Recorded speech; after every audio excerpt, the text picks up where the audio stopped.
بسم اللہ الرحمن الرحیم۔ آج انشاءاللہ تبارک و تعالی سورۃ البلد کے بارے میں پڑھیں گے۔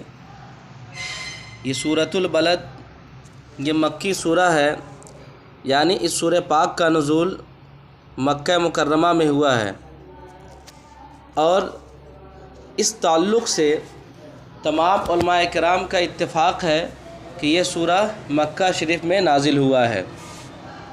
اور یہ سورہ ترتیب نزول کے اعتبار سے اس کا نمبر 25 ہے، اور ترتیب مصحف کے اعتبار سے اس کا نمبر 90 ہے۔ اور اس سورہ پاک کا نام البلد رکھا گیا۔ یہ اس سورہ کی آیت میں پہلی آیت میں جو البلد کا تذکرہ ہے، اسی وجہ سے اسی کی مناسبت سے اس سورہ کا نام سورۃ البلد رکھا گیا۔ جیسا کہ اللہ فرماتا لا اقسم بہذا البلد، یہ سورہ پاک جو ہے اللہ تبارک و تعالیٰ نے اس سورہ پاک میں ارشاد فرمایا لا اقسم بہذا البلد، کہ یقیناً مجھے اس شہر کی قسم ہے، یعنی میرے آقا صلی اللہ تعالیٰ علیہ وسلم سے مخاطب کر کے اللہ فرماتا ہے یقیناً مجھے اس شہر کی قسم ہے، وانت حل بہذا البلد، اس حال میں کہ آپ اس شہر میں ہیں، شہر میں مقیم ہے، تشریف فرما ہو۔ اور آگے اللہ فرماتا ہے ووالد وما ولد، اور تمہارے باپ ابراہیم کی قسم اور ان کی ذریت اور اولاد کی قسم۔ یہاں دیکھیں اللہ تبارک و تعالیٰ نے قرآن مقدس میں فرمایا لا اقسم بہذا البلد، یہاں پر لا جو ہے یعنی میں یقیناً اس شہر کی قسم کھاتا ہوں۔ یہاں پر لا جو ہے یہ پہلا لا جو ہے نا یہ مشرک پہلا لا جو اس میں بتایا گیا ہے لا اقسم بہذا البلد، دیکھیے یہاں پر جو لا ہے نا یہ لا نافیہ نہیں ہے، بلکہ لا کیا ہے یہاں زیادہ ہے، تحقیق کے لیے ہے۔ اس لیے کہ اللہ تبارک و تعالیٰ نے یہ فرمایا کہ میں اس شہر کی قسم کھاتا ہوں۔ اگر اس لا کو زائد نہ مانے اور یہ کہے کہ لا صحیح ہے، اپنی جگہ پر حقیقت پر مبنی ہے، تو اس کا ترجمہ ہوگا کہ میں اس شہر کی قسم نہیں کھاتا ہوں، ٹھیک ہے۔ حالانکہ اللہ تبارک و تعالیٰ نے سورۃ التین میں آیت نمبر 3 میں اللہ تبارک و تعالیٰ نے ارشاد فرمایا وہذا البلد الامین، اور اس امن والے شہر کی قسم۔ تو اللہ تبارک و تعالیٰ نے ایک جگہ اللہ تبارک و تعالیٰ نے اس شہر کی قسم کھائی، اور دوسری جگہ اللہ تبارک و تعالیٰ یہ کے تعلق سے یہ کہنا کہ اللہ تبارک و تعالیٰ نے اس شہر کی قسم نہ کھائی، یہ مناسب نہیں ہے، کیونکہ اللہ تبارک و تعالیٰ نے ایک جگہ اس شہر کی قسم اللہ نے فرما لیا ہے، کھا چکا ہے۔ تو یہاں پر بھی ماننا ہوگا کہ یہاں پر لا کیا ہے، یہاں پر لا زیادہ ہے نا، یعنی یہاں پر لا کیا ہے حقیقت نہیں ہے، لا نافیہ نہیں بلکہ لا تقسیم کے لیے۔ تو اس کا اب ترجمہ یہ ہوگا کہ یقیناً میں اس شہر کی قسم کھاتا ہوں، ٹھیک ہے۔ دوسرا یہ کہ یہاں پر اللہ تبارک و تعالیٰ نے قسم کیوں کھایا، تو اس کی وجہ یہ ہے کہ کفار مکہ ان کا یہ گمان تھا کہ قیامت آئے گی نہیں آئے گی، اور مرنے کے بعد نہیں اٹھایا جائے گا، یعنی بعث بعد الموت کا یہ انکار کیا کرتے تھے، یعنی قیامت کا وقت آئے گا، قیامت کا بھی انکار کرتے تھے، اور یہ بھی کہتے تھے کہ اب جو ہے نا مکہ سے قبر سے ہم کو دوبارہ نہیں اٹھایا جائے گا، ہے نا۔ تو یہ کیا کفار و مشرکین ہے نا مکہ جو ہے نا یہ ان کا یہ گمان تھا، وہ یہ کہتے تھے کہ ہم جو ہے نا یقین نہیں رکھتے ہیں کہ ہم مرنے کے بعد دوبارہ اٹھائے جائیں گے۔ بات سمجھ میں آ رہی نا؟ تو اللہ تبارک و تعالیٰ نے قسم کھا کر کے فرمایا کہ یقیناً میں اس شہر کی قسم کھا کر کے کہتا ہوں کہ یقیناً مرنے کے بعد دوبارہ اٹھایا جانا ہے، قیامت حق ہے، اللہ قسم کھا کر کے فرما رہا ہے، ٹھیک ہے۔ اچھا، اس کے علاوہ کفار مکہ یہ سمجھتے تھے کہ اس پر کوئی قادر نہیں ہے، یعنی مرنے کے بعد دوبارہ اٹھائے جانے پر، مرنے کے بعد دوبارہ زندہ کیے جانے پر کوئی قادر نہیں ہے، یہ ان کا یہ گمان تھا اور یہ سوچتے تھے۔ تو اللہ تبارک و تعالیٰ نے قسم کھا کر کے فرمایا کہ میں اس شہر کی قسم کھا کر کے کہتا ہوں کہ میں یقیناً اس بات پر کیا ہوں، قادر ہوں. یعنی یہ ہمارا ایمان بھی ہے کہ ہمیں مرنا ہے اور قیامت حق ہے، مرنے کے بعد دوبارہ اٹھایا جانا یہ بھی کیا ہے؟ حق ہے. ہمارا یہ ایمان ہے. ٹھیک ہے نا؟ تو اللہ تبارک و تعالیٰ قسم کھا کر کے ان کفار و مشرکین کو کہتا ہے کہ یقیناً میں قسم کھا کر کے کہتا ہوں کہ میں اس بات پر قادر ہوں کہ میں مرنے کے بعد دوبارہ اٹھاؤں گا، اور تمہارا یہ گمان کرنا کہ مرنے کے بعد دوبارہ نہیں اٹھائے جائیں گے یہ تمہارا یہ غلط گمان ہے. یقیناً اللہ تبارک و تعالیٰ یہ چیز کرے گا، یعنی مرنے کے بعد دوبارہ اٹھائے گا. ٹھیک ہے، چلیے. اچھا، تیسرا محمل یہاں پر یہ ہے کہ اللہ تبارک و تعالیٰ نے فرمایا وَأَنْتَ حِلٌّ بِهَذَا الْبَلَدِ، نہیں، لا اقسم بهذا البلد، میں اس شہر کی قسم کھاتا ہوں. یعنی اللہ تبارک و تعالیٰ نے اس شہر کی قسم کھایا وَأَنْتَ حِلٌّ بِهَذَا الْبَلَدِ، یعنی اے محبوب تم اس شہر میں تشریف فرما ہو. یعنی اللہ تبارک و تعالیٰ نے اس شہر کی قسم اس وجہ سے کھایا کہ اللہ تبارک و تعالیٰ کہ میرے آقا صلی اللہ تعالیٰ علیہ وسلم اس جگہ موجود ہیں. اگر میرے آقا اس جگہ موجود نہ ہوتے تو میرے آقا صلی اللہ تعالیٰ علیہ وسلم اللہ تبارک و تعالیٰ میرے آقا صلی اللہ تعالیٰ علیہ وسلم اگر اس جگہ پر نہ ہوتے تو اللہ تبارک و تعالیٰ اس جگہ کی قسم نہیں فرماتا. جیسا کہ اللہ نے فرمایا کہ میں قسم کھاتا ہوں. کیوں قسم کھاتا ہوں؟ بِهَذَا الْوَلَدِ، یعنی اس حال میں کہ آپ اس شہر میں کیا ہے؟ مقیم تشریف فرمائے. ٹھیک ہے، ایسے یہ بھی ظاہر ہوا کہ میں اس صورت میں اس شہر کی قسم کھاتا ہوں کہ جب آپ وہاں پر کیا ہو؟ موجود ہے. یعنی اگر آپ وہاں پر موجود نہ ہے تو پھر میں اس کی قسم نہیں کھاتا. خانہ کعبہ کی فضیلت بہت ہی زیادہ ہے. یعنی اللہ تبارک و تعالیٰ جب ایک عام انسان جب کسی چیز کی قسم کھاتا ہے تو وہ انسان کافی جو ہے نا قسم کھاتا ہے تو جو اس کے نزدیک سب سے زیادہ اہم اور معتبر چیز ہوتی ہے نا، جو اہم چیز ہوتی ہے، عظیم چیز ہوتی ہے، اسی کی انسان قسم کھاتا ہے. تو اللہ تبارک و تعالیٰ نے بھی عظیم چیز کا قسم کھایا ہے نا. تو بیت اللہ کی فضیلت یہ ہے، جیسا کہ حضرت ابو شریح رضی اللہ تعالیٰ عنہ، یہ صحیح بخاری شریف کی حدیث ہے، بیان کرتے ہیں کہ نبی کریم صلی اللہ تعالیٰ علیہ وسلم نے فرمایا کہ مکہ کو اللہ تبارک و تعالیٰ نے حرم بنایا ہے. غور سے سنیں گے، اللہ تبارک و تعالیٰ نے مکہ کو حرم بنایا ہے. اس کو یعنی مکہ مکرمہ کو لوگوں نے حرم نہیں بنایا ہے، بلکہ اللہ تبارک و تعالیٰ نے اس کو حرم بنایا ہے. جو شخص بھی اللہ پر اور قیامت پر ایمان رکھتا ہو اس کے لیے یہ حلال نہیں کہ وہ مکہ میں خون بہائے. یعنی کسی بھی مسلمان کے لیے، کسی بھی مومن کے لیے یہ جائز نہیں ہے کہ وہ مکہ میں موجود ہو اور قتل و غارت کرے، قتل و قتال کرے، وہ اس کے لیے جائز نہیں ہے. اور نہ مکہ کے کسی درخت کو کاٹے. یعنی مکہ والوں کے لیے یہ بھی جائز نہیں کہ وہ مکہ میں ہو اور پھر جو ہے نا مکہ کے درخت کو کاٹے، یہ اس کے لیے جائز نہیں ہے. اگر کوئی شخص مکہ میں رسول اللہ صلی اللہ تعالیٰ علیہ وسلم کے قتال کرنے کے تعلق سے سوال کرے کہ اگر آپ یہ کہہ رہے ہیں کہ مسلمانوں کے لیے مکہ مکرمہ میں قتال کرنا، خون ریزی کرنا اور درخت کو کاٹنا یہ جائز نہیں ہے، تو آپ نے کیسے کہہ دیا؟ تو حضور صلی اللہ تعالیٰ علیہ وسلم نے تو قتل و غارت کی ہے، آخر ایسا کیوں؟ ہے نا. کوئی اگر تم سے معارضہ کرے، سوال کرے، تو اس سے کہو کہ اللہ نے اپنے رسول صلی اللہ تعالیٰ علیہ وسلم کو اس بات کی اجازت دی ہے، کیونکہ میرے آقا صلی اللہ تعالیٰ علیہ وسلم کی ذات بہت سارے چیزوں میں وہ خصوصیت کا حامل ہے نا. بہت ساری چیزیں میرے آقا صلی اللہ تعالیٰ علیہ وسلم کے لیے کیا ہے؟ جائز ہے، اور ہمارے لیے کیا ہے؟ جائز نہیں ہے نا. کچھ لوگ یہ بھی کہتے ہیں کہ اچھی چیز معاذ اللہ، صدبار معاذ اللہ، جن کا یہ عقیدہ ہو وہ کہنا ہے کہ وہ کافر انسان ہے. اچھی چیز میرے آقا صلی اللہ تعالیٰ علیہ وسلم کے لیے کیا ہے؟ مثال کے طور پر نکاحی کا مسئلہ کوئی انسان بولے تو فوراً وہ انسان کیا ہوگا؟ کافر ہو جائے گا. کہ مسلمان کے لیے کیا ہے؟ 4 نکاح ہے اور میرے آقا نے 11 نکاح کیا، تو یہ کیسے جائز ہوگا؟ ہے نا. معاذ اللہ، جو انسان ایسا کہے نا وہ کافر ہو جائے گا. آپ اس چیز کو دیکھ رہے ہیں لیکن یہ نہیں دیکھ رہے ہیں کہ میرے آقا صلی اللہ تعالیٰ علیہ وسلم پر تہجد بھی فرض تھا. عبادت کا مسئلہ آتا ہے تو پھر آپ یہ نہیں کہتے. جب اللہ تبارک و تعالیٰ کو یاد کرنے کا مسئلہ آتا ہے تو وہ یہ نہیں دیکھتے. جب یتیموں کی پروری کرنے کا معاملہ ہوتا ہے تو آپ یہ نہیں کہتے کہ ہم تو نہیں کرتے، میرا آقا کر رہے ہیں. یعنی چند چیزیں جو مخالفین حضور صلی اللہ تعالیٰ علیہ وسلم ہے نا، وہ لوگ یہ بات کہتے ہیں، اور جن کا ایسا عقیدہ ہو وہ انسان فوراً کیا ہو جائے گا؟ کافر ہو جائے گا.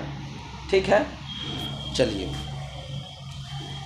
آگے اللہ تبارک و تعالیٰ نے فرمایا وَأَنْتَ حِلٌّ بِهَذَا الْوَلَدِ، اس حال میں کہ اے محبوب آپ اس شہر میں کیا ہے تشریف فرما ہے۔ اس بات پر اجماع ہے کہ اس شہر سے مراد اللہ تبارک و تعالیٰ نے جو فرمایا بِهَذَا الْبَلَدِ، اس شہر سے مراد کیا ہے مکہ مکرمہ ہے۔ لیکن کچھ لوگ یہ بھی کہتے ہیں کہ جیسا کہ علامہ واسطی نے کہا کہ گویا کہ اللہ تبارک و تعالیٰ نے فرمایا میں اس شہر کی قسم اس لیے کھاتا ہوں کہ آپ اس شہر میں موجود ہیں، ٹھیک ہے نا۔ اور جو لوگ یہ کہتے ہیں کہ اچھا یہ علامہ واسطی نے کہا کہ اللہ تبارک و تعالیٰ نے فرمایا کہ میں اس شہر کی قسم کھاتا ہوں کہ آپ اس شہر میں موجود ہیں، تو گویا کہ اس آیت سے مراد کیا ہو مکہ مکرمہ بھی ہو اور مدینہ پاک بھی ہو۔ بھائی ظاہر سی بات ہے میرے آقا نے مکہ میں بھی تشریف فرما تھے، مدینہ میں بھی تھے، ہے نا، تو یہاں دونوں مراد ہو سکتا ہے، لیکن ایسا نہیں ہے۔ یہاں بالاجماع اجماع ہے اس بات پر کہ اس شہر سے مراد کیا ہے مکہ مکرمہ ہے، یعنی اللہ تبارک و تعالیٰ نے اس حرمت والے شہر کی اس لیے قسم کھائی کہ آپ صلی اللہ تعالیٰ علیہ وسلم اس شہر میں موجود ہیں۔ چلیے اچھا یہاں پر دیکھیں وَأَنْتَ حِلٌّ کہا گیا، یعنی آپ کیا ہے آپ اس میں موجود ہیں، یعنی اس کا مطلب کیا وَأَنْتَ حِلٌّ کا مطلب کیا ہے، یعنی آپ اس میں موجود ہیں، اس کا مطلب کیا ہے؟ دیکھیے اس کا مطلب یہ ہے کہ اس شہر میں آپ جو بھی کام کریں وہ آپ کے لیے کیا حلال ہے۔ یہ میرے آقا صلی اللہ تعالیٰ علیہ وسلم کی کیا ہے خصوصیت ہے نا۔ ہر انسان کی ایک خصوصیت ہوتی ہے، پرائم منسٹر کے پاس آپ چلے جائیں تو آپ کو مار کے بھگا دے گا، ہے نا، لیکن جو سی ایم پہنچ جائے تو اس کو مار کے بھگایا نہیں جائے گا، بلکہ اس کو عزت کے ساتھ اس کو جگہ بھی دی جائے گی، بیٹھایا بھی جائے گا۔ تو پتہ کیا چلا کہ ہر انسان کی خصوصیت الگ الگ ہوتی ہے، ٹھیک ہے نا۔ چلیے جیسا کہ حضرت عبداللہ ابن عباس رضی اللہ تعالی عنہما نے فرمایا کہ جس دن آپ مکہ میں داخل ہوئے آپ کے لیے حلال کر دیا گیا کہ آپ جس کافر کو چاہے قتل کرے، سو آپ نے ابن خطل مقیس بن صبابہ وغیرہما کو قتل کر دیا، اور آپ کے بعد کسی شخص کے لیے مکہ مکرمہ میں قتل کرنا یہ جائز نہیں ہے۔ میرے آقا صلی اللہ تعالیٰ علیہ وسلم کی یہ خصوصیت ہے، ٹھیک ہے نا، اس کے علاوہ کسی بھی انسان کے لیے جائز نہیں ہے، یہاں تک کہ صحابہ کرام کے لیے بھی یہ روا نہیں کہ وہ مکہ مکرمہ میں قتال کرے۔ ایک اور حدیث دیکھ لیں، ابو صالح نے حضرت عبداللہ ابن عباس رضی اللہ تعالیٰ عنہما سے روایت کیا کہ آپ کے لیے دین کی ایک ساعت میں مکہ میں قتال کرنا یہ حلال ہوا تھا، یعنی ایک وقت ایک لمحہ میرے آقا صلی اللہ تعالیٰ علیہ وسلم کے لیے حلال ہوا تھا کہ وہ مکہ میں قتال کر سکتے ہیں، ٹھیک ہے نا۔ اور یہ کون سا دن تھا؟ یہ فتح مکہ کا دن تھا، جس دن میں میرے آقا صلی اللہ تعالیٰ علیہ وسلم کے لیے مکہ مکرمہ میں قتل و قتال کرنا یہ حلال ہوا تھا۔ پھر اس کے بعد قیامت تک کے لیے اس کی حرمت لوٹ آئی، یعنی اب ان کے مطابق اب میرے آقا صلی اللہ تعالیٰ علیہ وسلم فتح مکہ کے بعد بھی حرم کی زمین پر کیا ہے قتل و قتال نہیں کر سکتے ہیں، ٹھیک ہے نا۔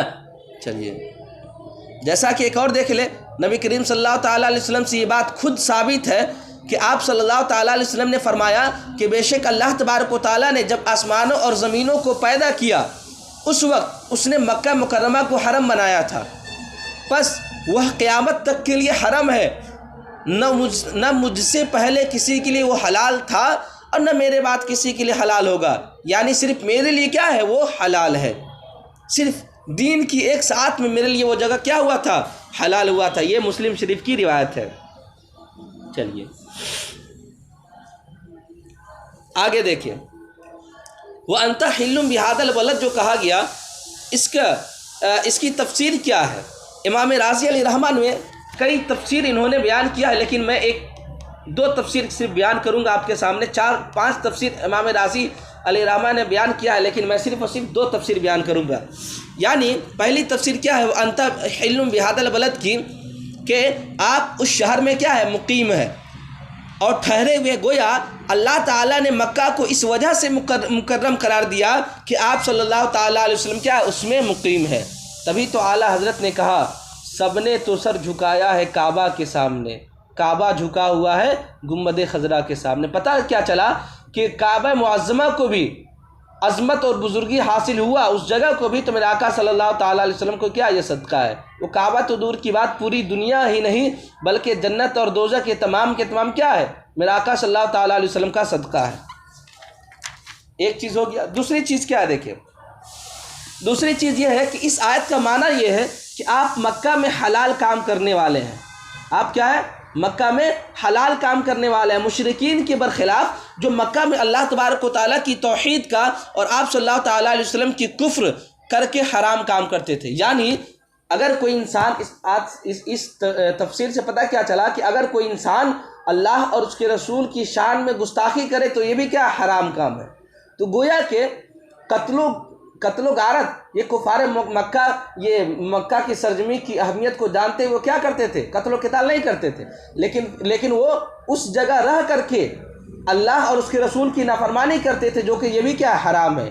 یعنی مکہ کی سرزمین میں رہ کر کے اللہ اور اس کے رسول کی نافرمانی کرنا یہ بھی کیا حرام ہے. بات سمجھ میں آ رہی ہے نا؟ یہ بھی کیا حرام ہے. چلیے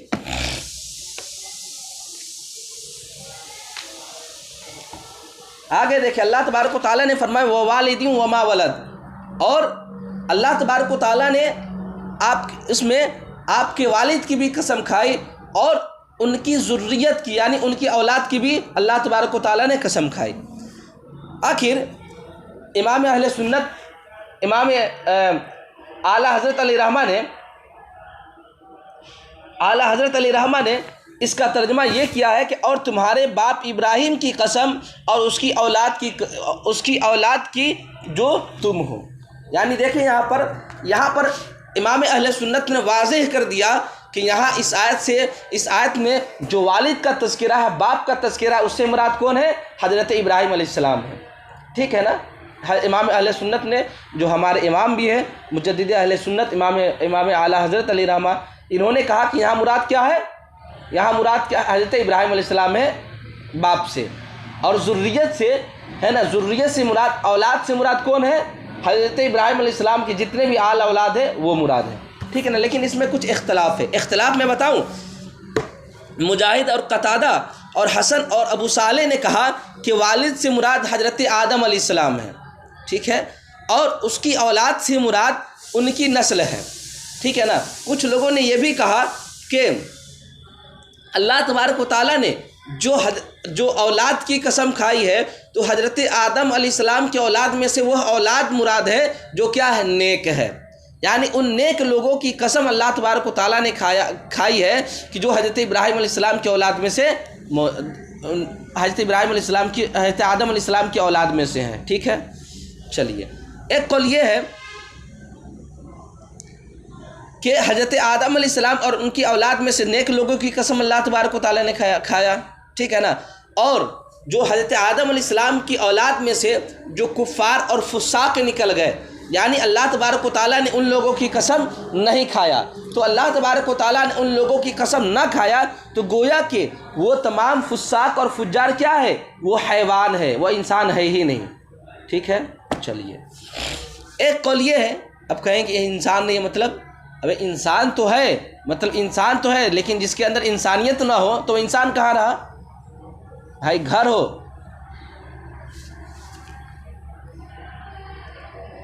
اگر انسان ہو لیکن اس کے اندر انسانیت نہ ہو تو پھر کیا فائدہ ہے اس کے انسان ہونے نہ ہونے سے؟ ٹھیک ہے نا؟ چلیے، اچھا، ایک قول یہ ہے کہ اس سے مراد حضرت ابراہیم علیہ السلام ہے، جیسا کہ میرے آقا حضور امام اہل سنت اعلیٰ حضرت علیہ رحمہ نے کہا. ٹھیک ہے نا؟ اور اولاد سے مراد کیا ہے؟ ان کی ذریت ہے.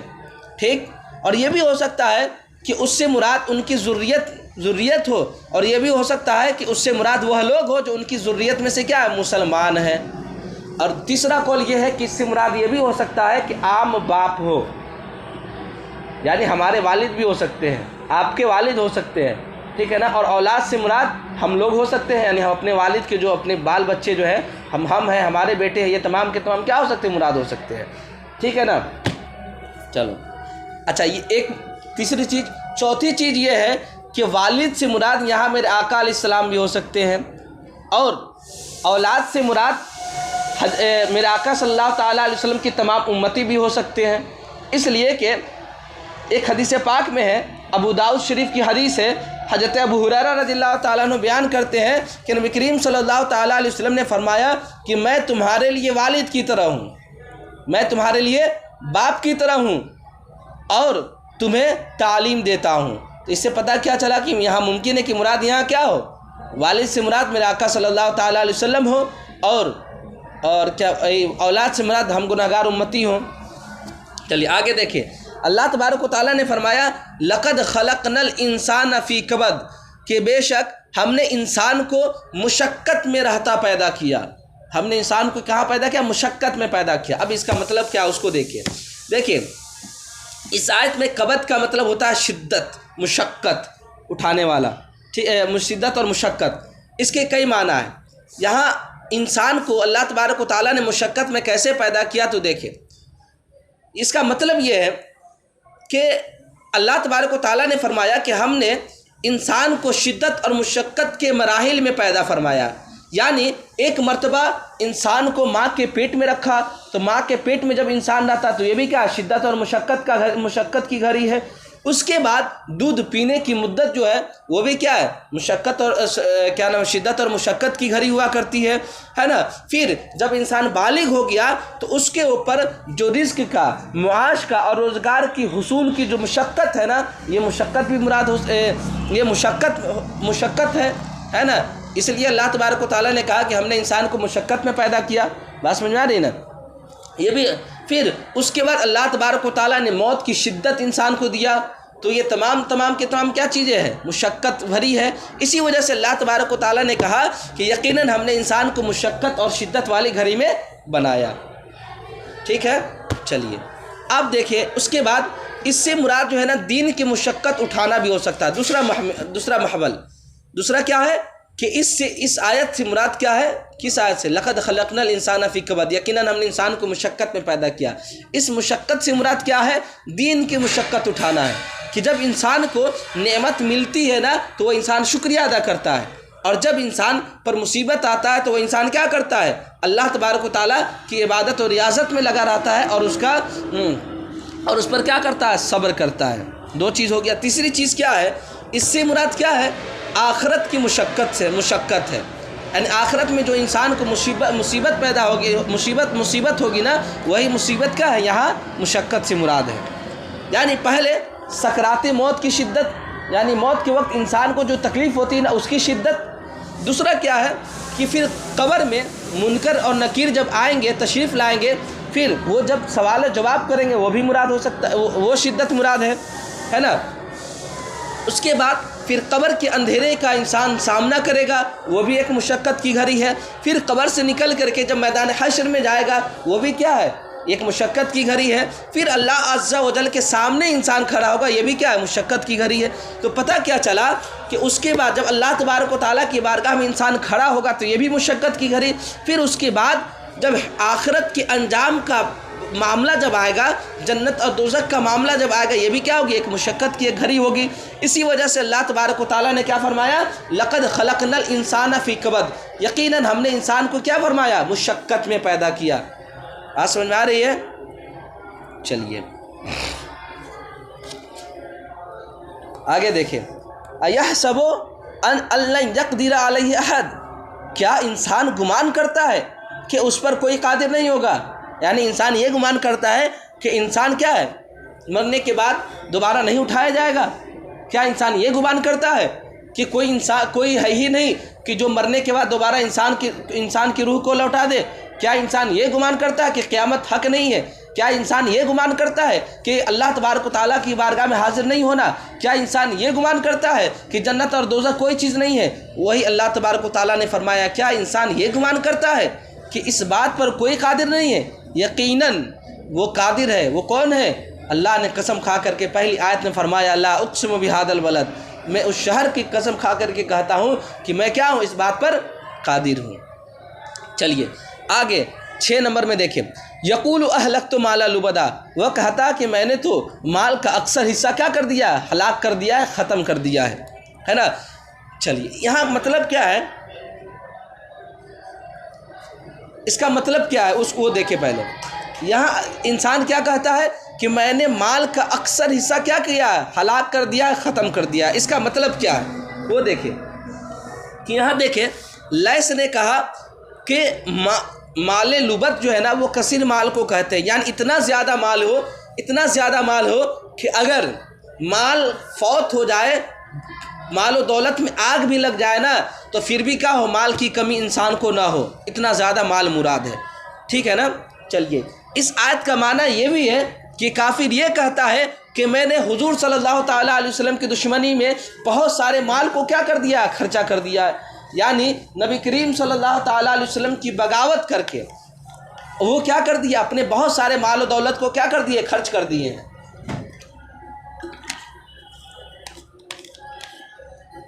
اچھا چلیے آگے دیکھیں، ایحسب الم یرہ احد، کیا انسان یہ گمان کرتا ہے کہ اس کو کوئی شخص نہیں دیکھ رہا ہے؟ یقیناً اللہ فرماتا ہے قسم کھا کر کہ یقیناً میں ہوں جو ہر چیز کو دیکھتا ہوں، اور اللہ تبارک و تعالیٰ، میرا ایمان ہے کہ اللہ ہر چھپی سے چھپی چیز کو اللہ کیا کرتا ہے، دیکھتا ہے، ٹھیک ہے۔ چلیے، الم نجعل لہ عینین، کیا ہم نے انسان کو دو آنکھیں نہیں دی، ولسانا وشفتین، اور ہم نے انسان کو زبان اور دو ہونٹ نہیں دیے، یقیناً ہم نے دیا، وہدیناہ النجدین، اور ہم نے انسان کو دو راستہ دیا ہے نا، دو راستہ دیا ہے۔ اب انسان دونوں راستہ میں سے جس راستہ کو اختیار کرے گا اس کا انجام پائے گا، اگر جنت کا راستہ اختیار کرے گا وہ انسان جنت کمائے گا، اور جو انسان جہنم کا راستہ اختیار کرے گا وہ انسان کیا ہوگا، جہنم کمائے گا۔ بات سمجھ میں آ رہی نا؟ چلیے یہ دیکھیں، قتادہ نے یہ کہا کہ انسان یہ آیت نمبر 7 کی تفسیر میں لکھا کہ کیا انسان یہ گمان کرتا ہے کہ اس کو کوئی شخص نہیں دیکھا؟ قتادہ نے کہا کہ یہ گمان کرتا ہے کہ اللہ نے اس کو نہیں دیکھا، اور اس سے یہ نہیں پوچھے گا کہ اس نے یہ مال کہاں سے حاصل کیا اور کہاں خرچ کیا۔ یقیناً اللہ یہ پوچھے گا کہ تمہارے پاکٹ میں 2 روپے آیا نہ آیا تو کہاں سے آیا، 2 روپیہ خرچ کیا تو کیوں خرچ کیا، کہاں پر خرچ کیا۔ اس سے یہ بھی پتہ چلا کہ اللہ تبارک و تعالیٰ ذرے ذرے کا حساب لے گا، کہ انسان 2 روپیہ کمایا تو ایسا تو نہیں ہے کہ کسی انسان پر ظلم کر کے، کسی انسان کے مال کو غصب کر کے انسان پیسہ کما رہا، ایسا تو نہیں ہے نا۔ یقیناً اگر انسان ایسا کرتا ہے تو انسان کیا، وہ انسان گنہگار ہے۔ یہاں سے یہ بھی اشارہ ہے کہ انسان حلال پیسے اور حرام پیسے کے درمیان کیا کرے، تفریق کرے۔ چلے، اور فرمایا کیا ہم نے 2 آنکھیں نہیں دی، اور ہم نے زبان اور 2 ہونٹ نہیں دیے۔ اب انسان کو اللہ تبارک و تعالیٰ نے یہ تمام ساری چیزیں دی، آنکھیں دی، 2 ہونٹ دیے، پھر بھی اس کے بعد انسان جو ہے نا اللہ تبارک و تعالیٰ کی نافرمانی کرے تو وہ انسان کتنا بڑا ناشکرا ہے۔ ارے آپ ہم کو 2 وقت کا کھانا کھلا دیں، پھر اس کے بعد ہم آپ کی نافرمانی کر دیں، ہم آپ کے خلاف دوسرے کو بات کہہ دیں، تو آپ کیا کہیں گے کہ فلاں انسان کیا، نمک حرام ہے، بولے گا نا بھائی۔ اور اللہ تبارک و تعالیٰ نے تو ہمیں 2 آنکھیں بھی دی ہے، کان بھی دیا ہے، زبانیں بھی دی ہے نا، جسم کا ہر حصہ دیا ہے۔ اللہ تبارک و تعالیٰ نے کھانے پینے کی ساری چیزیں دی ہے، بہت ساری نعمتوں سے نوازا اللہ تبارک و تعالیٰ نے۔ اس کے باوجود اللہ تبارک و تعالیٰ کے خلاف ہم کوئی کام کرے تو یہ کیا ہے، ہم سے بڑا ناشکرا کوئی انسان نہیں ہے۔ جب ایک انسان کی زندگی کا معاملہ، دنیاوی زندگی کا معاملہ یہ ہے کہ اگر انسان 2 وقت کا کھانا کھلا دیتا ہے اور اس کی نافرمانی کر دیتا ہے، اس کے بارے میں برا بھلا کہہ دیتا ہے، تو فوراً اس انسان کو نمک حرام کہا جاتا ہے۔ تو بھلا آپ غور کریں کہ ہم جب اللہ تبارک و تعالیٰ نے ہمیں اتنی ساری چیزیں دی ہے، اس کے باوجود اللہ تبارک و تعالیٰ کی نافرمانی کر رہے ہیں، تو ہم کس کیٹیگری میں جائیں گے، یہ خود آپ فیصلہ کر سکتے ہیں۔ چلیے، ابو حازم بیان کرتے ہیں کہ نبی کریم صلی اللہ تعالیٰ علیہ وسلم نے فرمایا، بے شک اللہ تبارک و تعالیٰ ارشاد فرماتا، اے ابن آدم، اگر تیری زبان اللہ کے حرام کیے ہوئے کاموں کے کرنے کے متعلق تجھ سے جھگڑے تو میں نے 2 طبقوں سے تیری مدد کی ہے۔ مطلب کیا ہے کہ تیری زبان، یعنی زبان تیری غلط اگر کوئی بات کرے نا تو میں نے 2 طبق سے تیری مدد کی ہے۔ مطلب یہ زبان کے بیچ میں کیا دیا، 1 ہونٹ دیا، 2 ہونٹ، دونوں ہونٹ دیا نا۔ اگر تیری زبان غلط بات بولنے لگے تو فوراً کیا کرو، یہ دونوں طبق جو ہے نا، یہ دونوں طبق کو فوراً بند کر دو، تاکہ تیری زبان اللہ تبارک و تعالیٰ کی نافرمانی نہ کر سکے، ٹھیک ہے۔ چلیے آگے دیکھیں، آگے اللہ کے رسول اللہ تبارک و تعالیٰ ارشاد فرماتا ہے کہ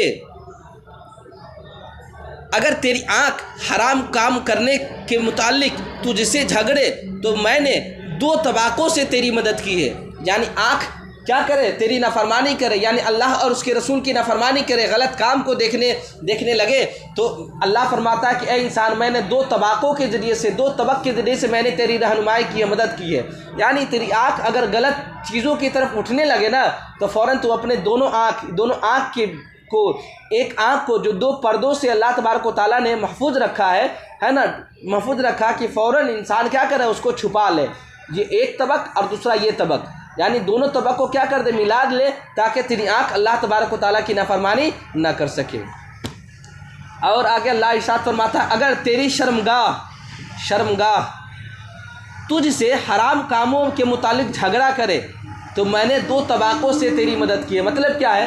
انسان کا شرمگاہ ہو، اگر وہ غلط کام کرنے کے لیے انسان کو ابھارے تو فوراً ایک شرمگاہ کے بیچ میں اللہ تبارک و تعالیٰ نے دو ران سے کیا کیا ہے؟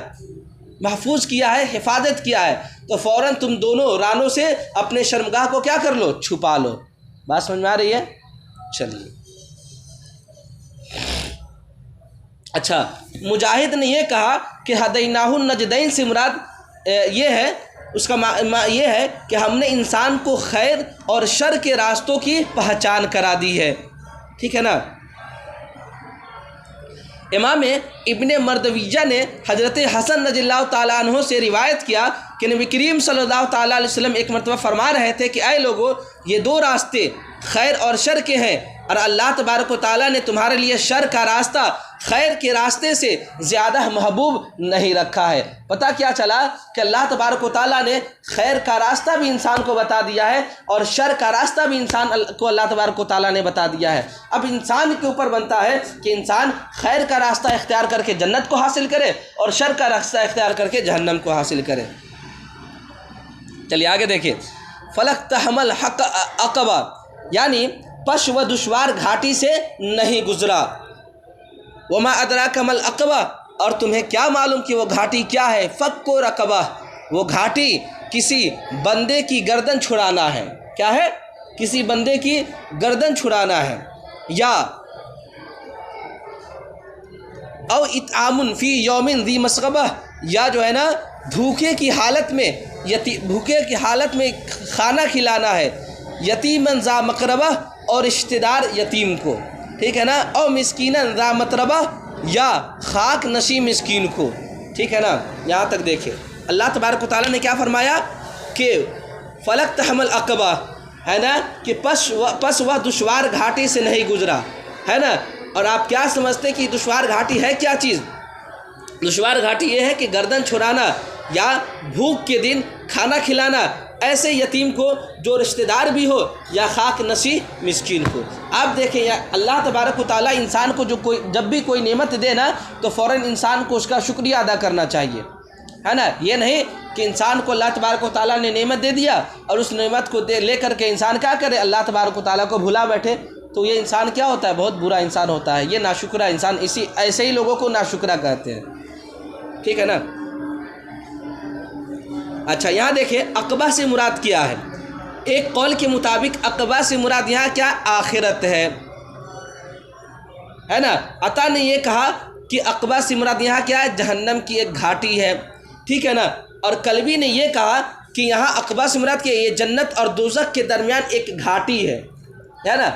چلیے، اور حضرت ابن عمر نے کہا یہ جہنم کی کیا ہے؟ عقبہ، یہ جہنم کا کیا؟ ایک پہاڑ ہے۔ آگے اللہ تبارک و تعالیٰ نے فرمایا ہے نا فک و رقبہ، ہے نا، گردن آزاد کرنا، گردن چھڑانا۔ گردن چھڑانا کا مطلب کیا ہے؟ دیکھیں حضرت صحیح بخاری میں بھی یہ حدیث موجود ہے اور صحیح مسلم شریف میں بھی یہ حدیث موجود ہے۔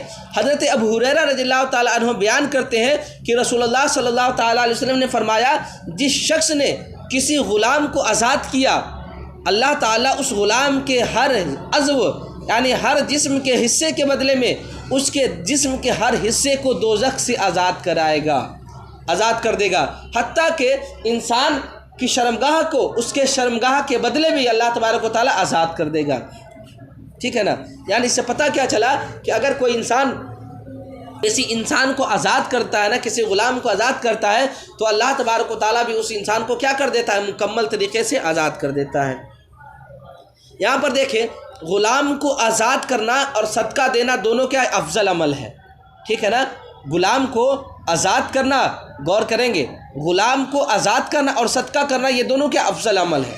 لیکن ان دونوں میں سے سب سے افضل عمل کیا ہے؟ غلام کو آزاد کرانا، ٹھیک ہے نا. یہ غلام کو آزاد کرانا یہ صدقہ کرنے سے کیا ہے؟ بہتر ہے، افضل ہے. اور یہ امام اعظم ابو حنیفہ جس امام کے مقلد ہم ہیں، ہے نا، انہی امام کا قول کیا ہے کہ غلام کو آزاد کرنا کیا ہے؟ غلام کو آزاد کرنا یہ صدقہ دینے سے بہتر ہے، ٹھیک ہے نا. اور امام ابو یوسف اور امام محمد کے نزدیک کیا ہے کہ صدقہ کرنا کیا ہے؟ یہ صدقہ کرنا غلام آزاد کرنا سے کیا افضل ہے. تو یہ امام ابو یوسف اور امام محمد کے نزدیک ہے. لیکن ہمارے نزدیک یعنی امام اعظم ابو حنیفہ کے نزدیک کیا ہے؟ غلام کو آزاد کرنا یہ صدقہ کرنے سے کیا ہے؟ افضل ہے. جیسا دلیل کیا دیتے ہیں؟ یعنی حضرت امام اعظم ابو حنیفہ یہ دلیل دیتے ہیں کہ دیکھیں نبی کریم صلی اللہ تعالیٰ علیہ وسلم نے فرمایا جس نے غلام کی گردن چھڑائی اللہ تعالیٰ اس کے ہر عزم کے بدلے میں اس کا عزم دوزخ سے آزاد کر دے گا. ایک دلیل. دوسری دلیل یہ ہے کہ دیکھیں اللہ تبارک و تعالیٰ نے اس سورہ پاک میں سب سے پہلے جو ہے نا گردن آزاد کرانا یعنی غلام کو آزاد کرانے کا تذکرہ کیا ہے. اس کے بعد ہی ہے مسکین کو کھانا کھلانا، غریب کو صدقہ کرنا. صدقہ کا مرحلہ اس کے بعد ہے. تو لہٰذا امام اعظم ابو حنیفہ کا دو قول ہوا. ابھی جیسے ایک دلیل وہ جو میں نے حدیث پاک پڑھا. دوسرا دلیل کیا ہے؟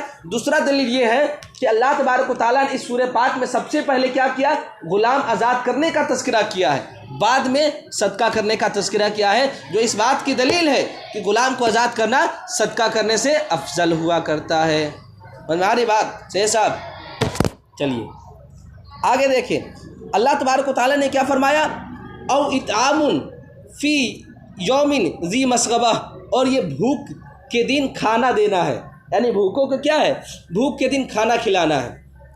یقیناً جانیں بھوکوں کو کھانا کھلانا یہ بہت بڑی فضیلت بہت ہی اہم چیز ہے، بہت ہی ثواب کا کام ہے. اس لیے کہ حدیث پاک میں ہے کہ نبی کریم صلی اللہ تعالیٰ علیہ وسلم نے ارشاد فرمایا، حضرت عبداللہ ابن عمر رضی اللہ تعالیٰ عنہ بیان کرتے ہیں کہ ایک شخص نے نبی کریم صلی اللہ تعالیٰ علیہ وسلم سے سوال کیا کہ اسلام کے کون سے حکم پر عمل کرنا سب سے افضل ہے نا، سب سے افضل کون سا حکم ہے، کس پر عمل کرنا سب سے افضل ہے؟ فرمایا تم جس شخص کو پہچانتے ہو یا نہیں پہچانتے ہو اس کو کھانا کھلاؤ اور اس کو سلام کرو. تو پتہ کیا چلا کہ کھانا کھلانا اور سلام کرنا یہ سب سے افضل کام ہے. اور ہم سلام کرنے سے کیا پیچھے ہٹتے ہیں، ہم کھانا کھلانے سے پیچھے ہٹتے ہیں.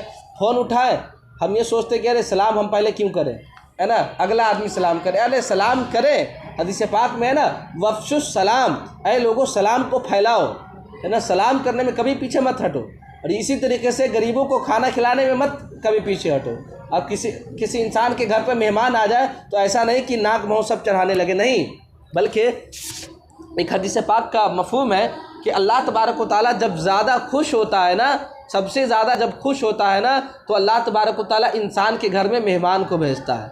ٹھیک ہے نا. تو کھانا کھلانے یا مہمان کے آنے پر انسان کا ناک بھاؤ کبھی نہ چڑھا ہے، کبھی نہیں. اس لیے کہ اللہ تبارک و تعالیٰ نے جو نعمت آپ کو دی ہے نا اسی نعمت کو اللہ کی راہ میں خرچہ کرنے کے لیے آپ کو کیا کیا ہے؟ خرچہ کرنے کے لیے اللہ تبارک و تعالیٰ نے آپ کے پاس انسان کو بھیج دیا کہ آپ اس کو کھلائیں اور ثواب کمائیں. چلیے یہاں دیکھیں قحط، تنگدستی اور شدید ضرورت کے وقت مال نکالنا انسان کے نفس کے اوپر کیا ہوتا ہے؟ دشوار ہوتا ہے. یعنی اگر یہ ابھی دیکھیں تو لاک ڈاؤن کا مسئلہ آیا تھا نا،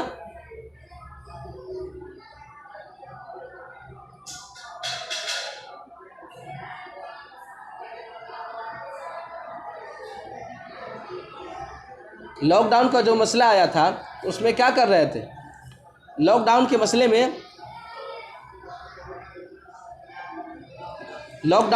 ہم کیا کر رہے تھے؟ لاک ڈاؤن کا جب مسئلہ ہوا تھا تو ہم لوگوں کو کھانا کھلانے سے گریز کرتے تھے نا، ہم خرچہ کر دیں گے تو ہمارا کیا کیسے کا ہوگا کیسے نہیں، ایسا نہیں. قحط سالی اور تندرستی کے وقت کھانا کھلانا یہ کیا ہے، زیادہ محبوب اور زیادہ فضیلت کا حامل ہے. اچھا سوری، شکریہ. ہے نا، جیسا کہ قرآن مجید میں ہے نا سورہ بقرہ میں آیت نمبر 177 میں اللہ ارشاد فرماتا ہے وَآتَ الْمَالَ عَلَى حُبِّهِ ذَوِي الْقُرْبَى وَالْيَتَامَى وَالْمَسَاكِينَ وَابْنِ السَّبِيلِ وَالسَّائِلِينَ وَفِي الرِّقَابِ. ہے نا، یعنی مال سے اپنی محبت کے باوجود رشتہ داروں، یتیموں، مسکینوں، مسافروں اور مانگنے والوں اور گردن چھڑانے والوں کے لیے مال دے. تو یہ کیا ہے؟ یہ مال سے انسان کو محبت کرنا نہیں ہے بلکہ فی سبیل اللہ خرچ کرنا ہوا. چلیے دیکھیں کھانا کھلانے کے بارے میں کیا فضیلت ہے نا، کھانا کھلانے کے بارے میں بہت فضیلت ہے نا. اس لیے آپ لوگ اپنے دوستوں کو بھی کھانے پر بلائے کیجیے، بریانی پارٹی پر بلائے کیجیے. سمجھ رہے ہیں نا، کھانا کھلانے کی بڑی فضیلت ہے. اگر اللہ تبارک و تعالیٰ نے آپ کو یہ توفیق نہیں دی ہے نا، کیا صحیح صاحب،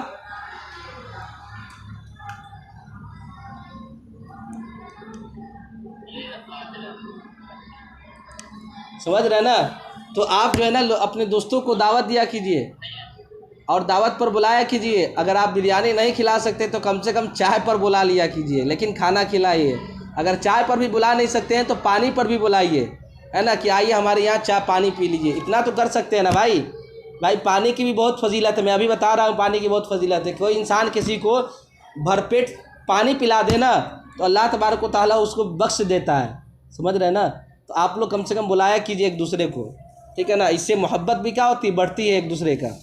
چلیے کھانا کھلانے کی فضیلت سنیں آپ پہلے، ہے نا، تب جا کر کے دوستوں کو کھانا کھلائیے گا، کھانا پہ انوائٹ کیجیے گا سب کو، ٹھیک ہے.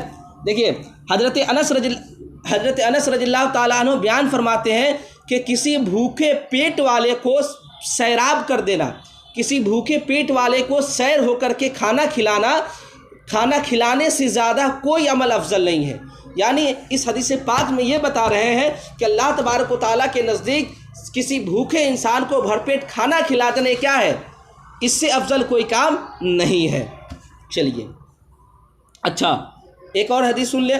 محمد بن منقدر بیان کرتے ہیں کہ نبی کریم صلی اللہ تعالیٰ علیہ وسلم نے فرمایا کہ مغفرت کے موجبات میں سے یہ ہے کہ انسان بھوکے مسلمان کو کھانا کھلائے.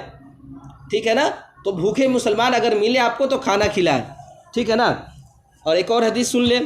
حضرت عبداللہ ابن عمرو بن عاص رضی اللہ تعالیٰ عنہما بیان فرماتے ہیں کہ رسول اللہ صلی اللہ تعالیٰ علیہ وسلم نے فرمایا کہ جس شخص نے اپنے مسلمان بھائی کو روٹی کھلائی، صحیح ہے صاحب، پانی بعد میں پیجیے گا، جس انسان نے اپنے مسلمان بھائی کو روٹی ہے نا کھلائی، یہاں تک کہ وہ انسان سیر ہو کر کے کھا لیا، یعنی اس کا پیٹ بھر گیا، اور اس انسان کو پانی پلایا یہاں تک کہ وہ انسان سیر ہو کر کے بھر پیٹ پانی پی لیا، تو اللہ تعالیٰ اس کو دوزخ کی 7 خندقوں سے دور فرمائے گا.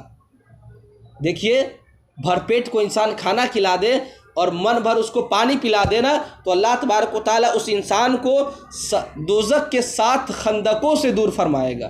کتنی بڑی فضیلت ہے کھانا کھلانے کی اور یہ پانی پلانے کی. تو آپ لوگ بلایا کیجئے، ٹھیک ہے نا، ہم کو نہیں بھائی، اپنے دوستوں کو. اور ہر خندق، یہ 7 خندق ہے نا، کیا ہوا